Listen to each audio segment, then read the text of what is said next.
Hello, hello, hello. Such a busy day. I see my chair have all the clothes. I hang all the clothes on my chair. I guess who don't do that? Do you all do that also? Let me just put this lighting here. Yeah, so that you can see both sides. Such a busy day today. I am having meetings, then a lot of thoughts working. Then only now at 8:40 now. What time now? 8:24. Only I got the time to read. So I will do what the Chinese said, cut short. 不是偷工减料。不可以长话短说. It's just that I will speed it up. Oh, no, no, no. Aiyo, what happened to you? Okay, so as you see, I'm usually here in my room with my piggy bank behind. Okay, okay, let's start from half of the chapter 2, which I didn't manage to complete yesterday, though I say I wanted to. But since I read about self-worth, I think as long as I am doing my utmost for myself and for your understanding, I'm practicing that now. In fact, a lot of things I'm practicing it now, especially when I know coaching and I do self-coaching and so forth. Okay, so now let's start with chapter 2, part of it from page 64. Some examples of typical approval-seeking behavior. Like self-rejection, approval-seeking encompasses a large category of self-defeating behaviors. Among the most common kinds of approval-seeking activities are those detailed below. 1. Changing a position or altering what you believe because someone shows signs of disapproval. 2. Sugarcoating a statement to avoid the reaction of displeasure. 3. Apple polishing in order to make someone like you. 4. Feeling depressed or anxious when someone disagrees with you. 5. Feeling insulted or put down when someone states a contrary sentiment to your own. 6. Labeling someone a snob or stuck up, which is just another way of saying pay more attention to me.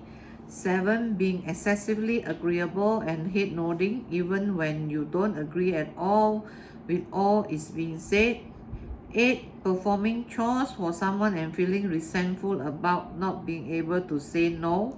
Well, it just happened to someone. 9. Being intimidated by a sharp salesperson and buying something you don't want, or fearing taking it back because he won't like you. 10. Eating a steak in a restaurant that is not cooked the way you ordered it because the waiter won't like you if you send it back. 11. Saying things that you don't mean just to avoid being disliked. 12. Spreading bad news about death, divorce, muggings, and the like, and enjoying the feeling of being noticed.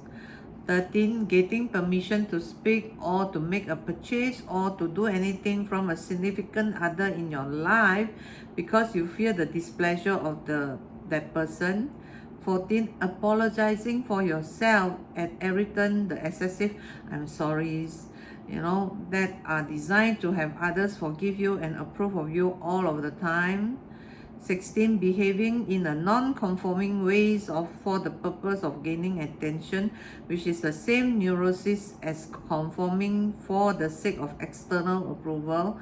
Thus, wearing tennis shoes with your tuxedo or eating a handful of mashed potatoes and wanting to be noticed is still approval seeking.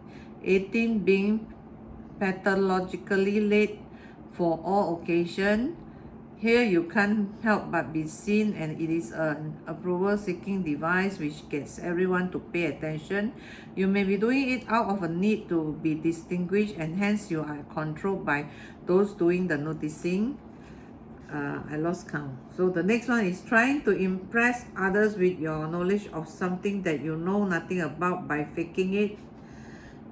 Next is begging for compliments by setting yourself up for approval and then feeling bad when they don't come.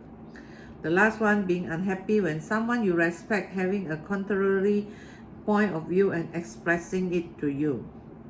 Obviously, the list can go on forever. Approval seeking is a cultural phenomenon that is readily observable in all corners of our globe. It is only distasteful when it becomes a need, which of course is tantamount to giving up the self and placing responsibility for how you feel in the hands of others whose approbation is being sought. The dividends of approval seeking. Wow, approval seeking got dividends. This is new to me. A look at the why of this self-defeating behavior will be useful in coming up with some strategies for eliminating approval-seeking needs. Below are some of the more common reasons, mostly neurotic in nature, for hanging on to approval-seeking. Payoffs for approval-seeking as a need include placing responsibility for your feelings on others. If you feel the way you do, that is lousy, hurt, depressed, etc., because someone else didn't approve of you, then they, not you, are responsible for how you feel. Common, right? If they are responsible for how you feel because of withholding their approval, then any change in you is also impossible, since it is their fault that you feel the way you do. Then they are also responsible for keeping you from being different. Thus, approval seeking helps you to avoid changing. As long as they are responsible and you can't change, you don't have to take any risk. Consequently, hanging on to approval seeking as a way of life will help you to conveniently avoid any risk-taking activities in your life. Reinforcing a poor self-image and therefore encouraging self-pity and do-nothingism. If you are immune from the need for approval, you are immune from self-pity when you don't get it. Reinforcing the idea that others must take care of you, and therefore you can revert to the child in you and to be cuddled, protected, and manipulated. Blaming others for what you are feeling, therefore creating a scapegoating effect for everything you don't like in your life.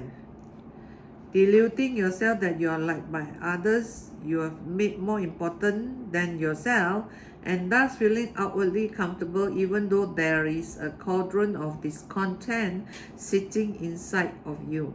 As long as the others are more significant, then the outward appearance is more important.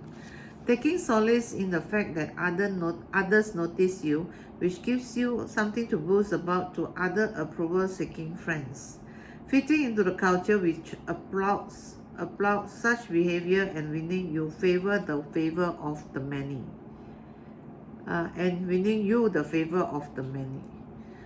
These neurotic payoffs are strikingly similar to the rewards for self-hate.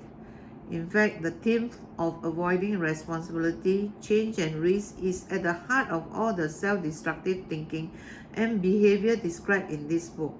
Without all of the fancy diagnostic language, it is just plain easier, more familiar, and less risky to hang on to neurotic behaviors. Approval seeking as a need is obviously no exception.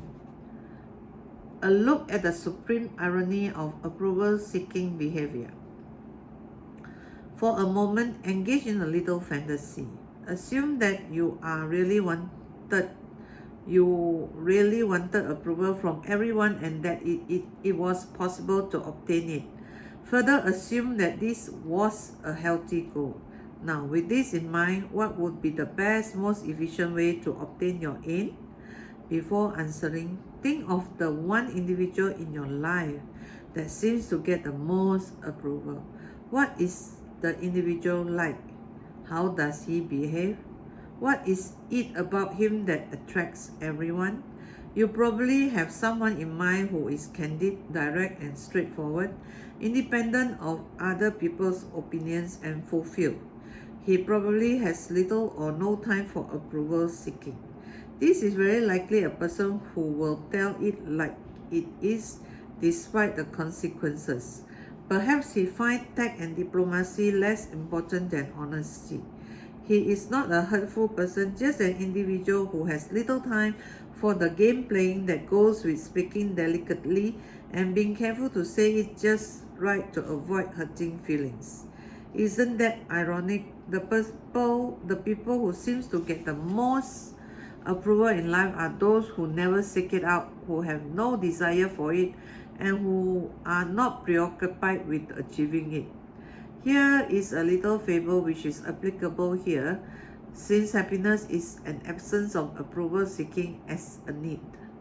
A big cat saw a little cat chasing its tail and asked, "Why are you chasing your tail so?" Said the kitten, "I have learned that the best thing for a cat is happiness, and that happiness is my tail. Therefore, I am chasing it, and when I catch it, I shall have happiness." Said the old cat, "My son, I too have paid attention to the problems of the universe. I too have judged that happiness is in my tail. But I have noticed that whenever I chase after it, it keeps running away from me. And when I go about my business, it seems to come after me wherever I go." So if you want all of that approval, it is ironic that the most effective way to get it is to not want it and to avoid chasing after it and to not demand it from everyone. By being in touch with yourself and using your positive self-image as a consultant, much more approval will come to you. Of course, you will never get approval from everyone for everything you do. But when you see yourself as worthy, you will never be depressed when approval is withheld. Disapproval will be viewed by you as a natural consequence of living on this planet where people are individual in their perception. Some specific strategies for eliminating approval seeking as a need. In order to cut down on your own approval-seeking behavior, you will need to come in touch with your own neurotic rewards for the continuation of the behavior. Be just thinking new self-enhancing thoughts when you contact disapproval, which is the most effective strategy you can employ. Here are some specific things you can work on to get yourself out of the approval-seeking mind. Label disapproval with a new responses that begin with the word "you." For example, you note that your father is not agreeing with you and you is even getting angry. Rather than shifting or defending yourself, simply respond with, "You're getting upset and you feel that I shouldn't think the way I do." This will keep you in touch with the fact that disapproval belongs to him, not you. The you strategy can employ anytime and with amazing result if you master the techniques. You have to fight your temptation to start with "I," thereby putting yourself in the position of defending or modifying what you just said in order to gain acceptance. If you think someone else is trying to manipulate you by withholding approval, say so. Instead of turning wishy-washy for the purpose of reaping some approval benefit, you can say out loud, "Generally, I will shift my position now in order to get you to like me. But I really believe in what I say, and you have to deal with your own feeling about it. Or I guess you like me to change what I just said." The act of labeling it will helpful in keeping in touch with your own thinking and behavior. Okay. You can thank someone for providing you with the data that will be helpful in your growth, even though it was something you didn't like. The act of thanking put an end to any approval seeking. Your husband said that you're acting shy and nervous and he doesn't like it. Rather than trying to please him, you simply thank him for pointing it out. The approval seeking behavior is gone. You can actively seek disapproval and work on yourself to not be upset. Select someone who is bound to disagree or plenty. And flying in the face of disapproval, maintain your position calmly. You will get better at not being upset and not having to alter your own views. You'll be telling yourself that you expect this contrariness. That is alright for them to be the way they are, and that is really has nothing to do with you. By going after disapproval rather than avoiding it, you build up your repertoire of behavior for dealing effectively with it. You can practice ignoring disapproval and not paying attention to those who attempt to manipulate you with their denunciation. A colleague of mine was giving a lecture to a large audience in Berlin, and a member of the audience was obviously citing certain comments.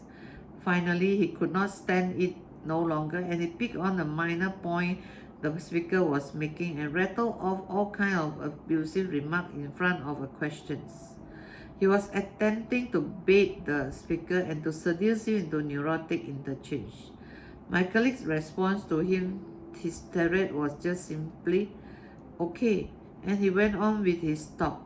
By ignoring the abuse, he proved that he wasn't going to evaluate himself on the basis of what someone else felt. The heckler of course stopped. Had the speaker not felt good about himself, he might have made someone else's disapproval more important than his own good opinion of himself, and thus been upset when it was withheld. You can break the connecting chain between what others think, say and do, and your own self-worth. Talk to yourself when you encounter disapproval. This is her stuff. I expect her to behave that way. It has nothing to do with me. This approach will eliminate the self-hurt that you inflict when you connect someone else's feeling with your own thoughts. Ask yourself this important question when you acquire a disapproval. If they agree with me, would I be better off? The answer is obviously no. Whatever they think can have no effect on you unless you let it. Moreover, you most likely find that you are better liked by those important folks like a boss or loved one when you can disagree with them without worry. Accept the simple fact that many won't even understand you and that it is okay. Conversely, you won't understand many people who are very close to you. You don't have to. It's alright for them to be different, and the most fundamental understanding you can have is that you don't understand. Gustav Isheiser makes the point clearly in the following lines from Appearances and Realities. If people who do not understand each other at least understand that they do not understand each other. Make sense? Yeah, it makes sense. Then they understand each other better than when not understanding each other. They do not even understand that they do not understand each other. Think about it, okay? You can refuse to argue or try to convince anyone of the rightness of your stance and believe it. Well, I'm trying to read without this, cannot. Trust yourself when you're buying clothes or other personal items without first checking it out with someone whose opinion you value more than your own. Sometimes I need this type of thing because I buy without thinking. Stop verifying your facts by having them substantiated by the spouse or someone else with sentences like, isn't that right, honey, or didn't we rough, or just ask Marie, she'll tell you. Correct yourself out loud when you behave in an approval-seeking way, thereby becoming aware of this tendency and practicing new behaviors. Working at eliminating the numerous apologies that you make even when you aren't sorry for what you have just said. All apologies are pleas for forgiveness, and requests for forgiveness are approval-seeking, which takes the form of I know you wouldn't like me if I really meant what I just said, so please say that I'm still okay. Apologizing is a waste of time. If you need someone else to forgive you before you can feel better, then you are giving them control over your feeling. While you can resolve not to behave in certain ways again and see some of your behavior as unfortunate, apologizing behavior is a sickness that invests control of one's feeling in another. In a conversation, you can clock the amount of time that you speak and compare it with the amount spoken by your partner and acquaintances. You can work at not being the one who speaks infrequently and only when asked to participate. You can observe at your next get-together how many more times you are interrupted and whether you always condescend when you speak simultaneously with another member of the group. Your approval seeking may be taking the form of timidity. You can devise strategies for speaking without being interrupted by labeling the behavior as it crops up in your social milieu. Chronicle how many decorative versus integrative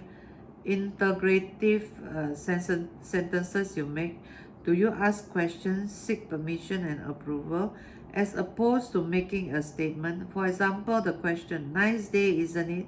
Put the other person into a problem-solving role and you into the approval-seeking position. A simple nice day is a declaration rather than an attempt to seek an answer. If you're always asking questions of others, you are into approval seeking in what seems a petty area, but which is reflective of your lack of confidence in your own ability to take charge.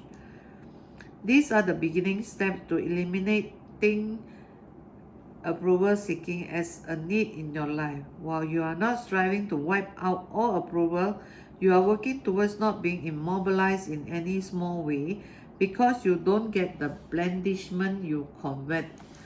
Applause is pleasant, approval is a delightful experience. What you seek is immunity from pain when you don't get the cheers.